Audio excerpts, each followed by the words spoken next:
And we just listened to Mark Brown, and there's so much of Mark Brown's story with Victory is our story here at Berhampore. The community that no one wanted, the school that everyone wanted to stay away from, the role turnover was enormous, staff turnover was enormous. I could not get a qualified teacher to do any work in the school beyond those who were already here when I first started. Its reputation was just so poor. It was a school in conflict with its community, just like Mark described at Victory. My first few weeks here was spent answering the phone to be told what was wrong with the school and how angry people were. So that gives you some idea of the context of what the school was like then. That was 97. The school is just light years from that place. It is a place that's known for being inclusive. It's a place that's known for having excellent teachers. It's a place where the community knows it belongs, and it has a lot of vested interest in the school. Last year, at the end of the year, I was talking to a parent who just finished doing a project in the school out of hours, and he was talking to another person at the takeaway shop, where you get lots of great consultation. Mm-hmm. And he was talking to this other person about how proud he was of the school, that he could not get over how many people were still operating in the school beyond normal school hours, and that included family, that included different community groups. He just could not get over that the school was constantly going. It didn't start to turn until 2001, because you've got to do so much work to establish relationships, to get the right people in place. And the other important thing is, as much as we can say now we're very good at a lot of these things, we weren't very good at them at the time, and we had to a lot of learnings to do. Now, one of the things that we found was we could never just teach, and you heard that through Mark. You could never just teach. There were so many issues impacting on the teachers. The teachers were saying, I spend more time being a social worker, I spend more time trying to sort out the issues for my children. When something goes south for this child, my entire day goes out the window. So we realised we could not just teach. So what we have done is we've developed through to what, we don't just talk about collaboration. Collaboration is one of the things you do. We don't just talk about teaching practice, because that's one of the things you do. Where we come from is we're looking for collective impact. And collective impact is very, very important to be held as the main thrust of how you go about things. So for us, we have a very strong mandate from our community, from a community that was comprised of people that could not flee the school in its day. The white flight, the girl flight, they could not do that. They didn't have the wherewithal, didn't have the wealth, didn't have the wheels to go up the hill to the other high decile schools. To the families of children that came here because they didn't fit into those schools. So it's almost like there's so many people that didn't fit in. That was what they had in common. And so that's where we started from. And the crucial thing for our school has always been about belonging. We set out initially to be inclusive for refugee families. Then we had a refugee family come through the door with a child with autism, so why stop there? Of the people I had at the start, I still predominantly have nearly all the support staff, because they were in the community, but they were also passionate about the school, and you could see they were good at what they did. And I still have one or two who were the beginning teachers at the time are still with us, and some of those have been through management level. I have a belief that every person who comes into the school, when they leave it a better place. And so that's a very strong ethos here too.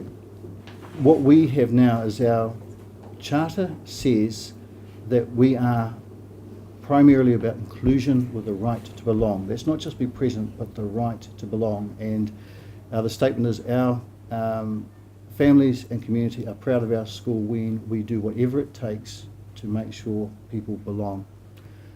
That's the main thrust of what we do.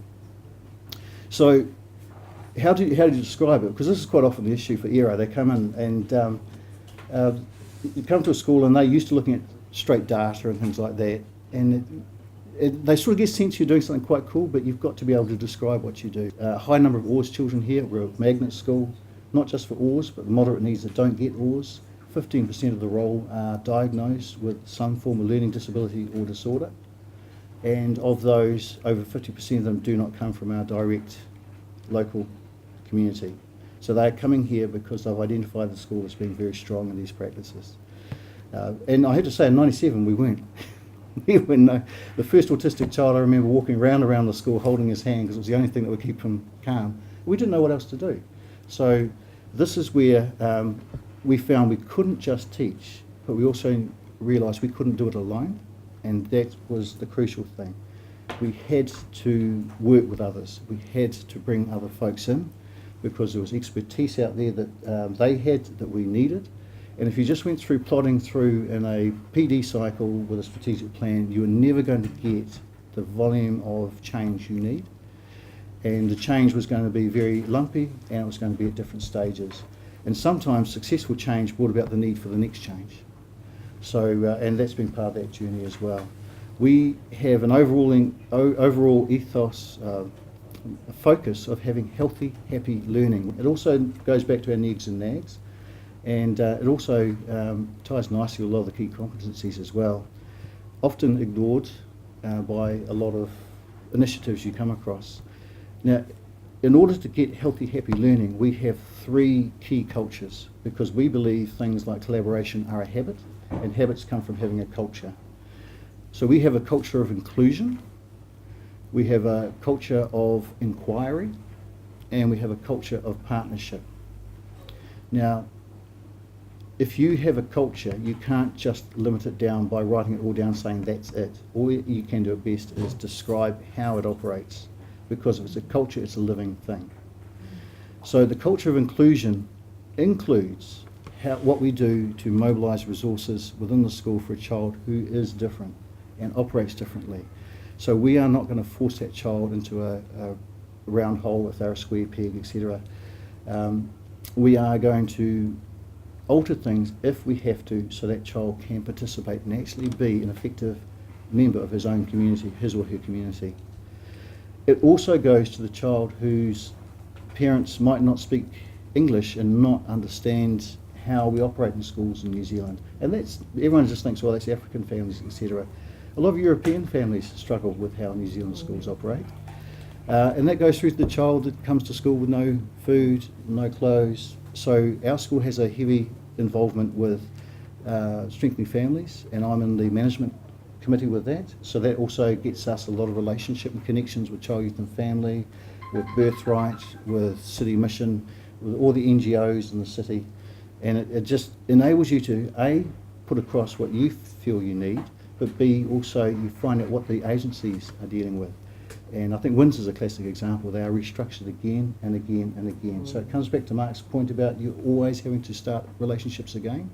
That's part of that sustainability. You've got to recognise you are going to have to do that again and again and again.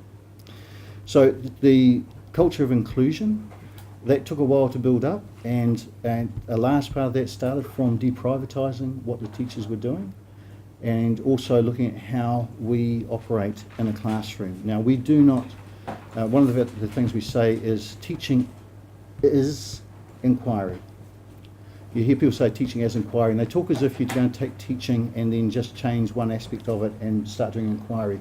Any teacher who's worth his salt is always watching their kids, always looking, always asking, what's happening, where's it going, is this actually working, is it worth pursuing, should I be doing something different? They constantly do that.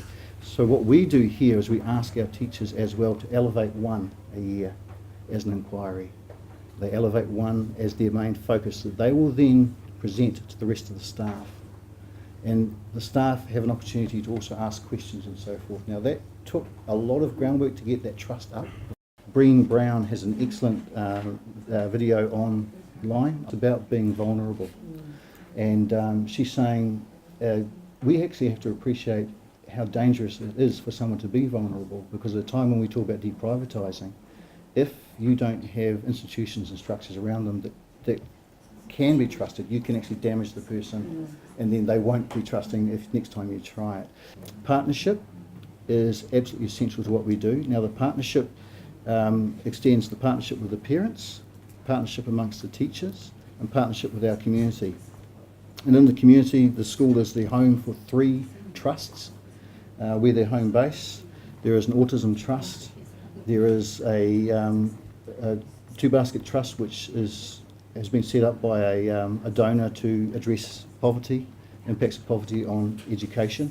and that trust is partnered with Newtown School with Mark Brown. He's a trustee on that. And the third one is a trust which is there to celebrate youth and the achievement of youth. We have Montessori Trust, also operates with the school, and that's one of our big partnerships. We provide Montessori education and conventional education. Now that came out of a group of parents saying we want to have Montessori primary option, and they looked around the city and it was Berhampore School they chose because they felt the culture and the climate here was conducive to doing something different and supportive. We have a swimming school operating out of the school here. That came from a parent in the area, said my daughter wants to set up a swimming school. I know you've got a pool you can't afford to maintain or even bring up to grade. Here's the deal, what do you think? If we go into partnership with you, I think I can fix your pool. I think I can heat it. In fact, I think I can get a roof over it. And you may have seen as we walked in, there is a gas heated pool with a retractable roof up there. And it's now servicing 4 other schools in the area, community swimming lessons, private swimming lessons, baby and mother swimming lessons. It's absolutely fabulous. So these things all come out of those cultures, the cultures of belonging and welcoming. Kākati has a lovely statement. It's actually only an example, but I think it's one of the best things. It talks about being in a school where it feels good to be Māori. So for a school like ours where there's 25, 26 ethnicities now, it should feel good to be any one of those 25, 26 ethnicities. And that has to have a central focus of that child. Who are you? Where do you come from? Who are you with? What do we need to know about you? And that's what I think will start to come through, listen to the other staff that we have here. So that's partnerships. And partnerships come and go. Some of them are short term, some of them are long term. But each one of them enhances the school and its opportunities. So we don't see ourselves as a hub of the community. We see ourselves as an asset this community has, which it can use and interact with. It can be even quite casual. Right today we've got a classes extracting honey, and they're extracting honey from beehives that belong to the school. And that came from a community member, ex-parent, coming in saying there's not enough bees in the world. I'm starting to make beehives. Would you consider having beehives in the school? Maybe the kids could learn about it and so on. We've had them for a year now. The children are now harvesting honey. Nikki, the AP's just was looking at the extraction going on, asking can we bring other classes up now so the children doing that can explain what the bees are doing. So you can just see how what looks like it doesn't have anything actually adds to the collective impact. One of the things that we recognise is we are not the only community asset this community has. So there's the bowling club, which is now combined with the golf club, which is now combined with the play group as well. But they have interaction with us. So what you're looking for is who in those places has something that we can work together on.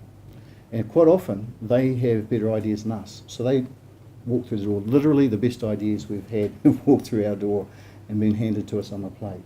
So what you're looking for is who you can work with in the community, what you can do to support them with the ideas and the passions they've got. And so often it is driven by passions.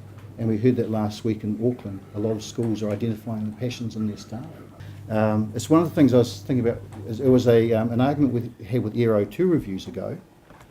They were asking that point that Mark said, people saying, how do you prove that this made that difference? We contend you can't. You can't prove that one singular thing made a difference. We can't afford to wait on one option making a difference for our children. We just can't afford that. So, and Aero kept saying, bang for your buck, how can you prove this dollar is making that difference?